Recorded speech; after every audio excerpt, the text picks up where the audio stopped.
Can God Forget? By Pastor Ricky Kurth. And their sins and iniquities will I remember no more. Heb. 10:17. We know that God forgives the sins of his people, but does he forget them?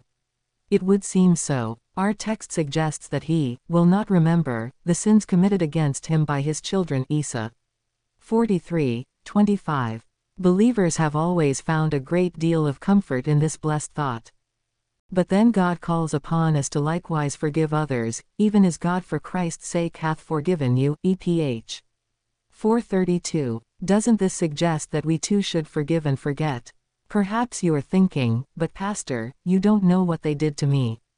True, but was it more than what was done to God when men crucified his Son?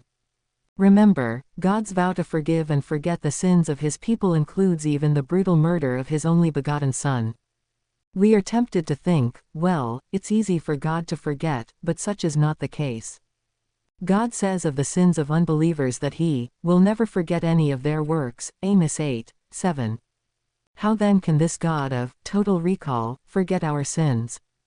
Does his memory have a convenient on-off switch that makes it easy for him to forgive and forget? If so, then we who do not have such a switch would have an excuse for forgiving but not forgetting. But if God has such a switch, would he not also have to erase his memory of Calvary, or else forever wonder why his Son had to die?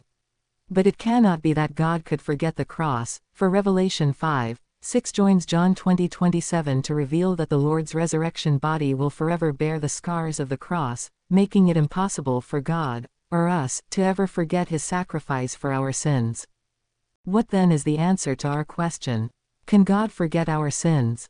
Perhaps the reader has noticed that we never read that God will forget the sins of his people, but rather that he will not remember them. By a deliberate act of his will, he chooses to act toward us as if he has forgotten our sins, on the basis of the blood of the cross. That's how fully and completely he has forgiven our sins.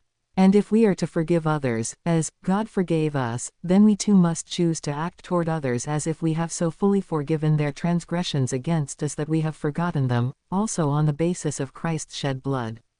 This and this alone is complete forgiveness of others, and it is high spiritual ground indeed. May God help us to live with a slate wiped clean of all bitterness, and wrath, and anger, and clamor, and evil speaking, with all malice. EPH 4:31.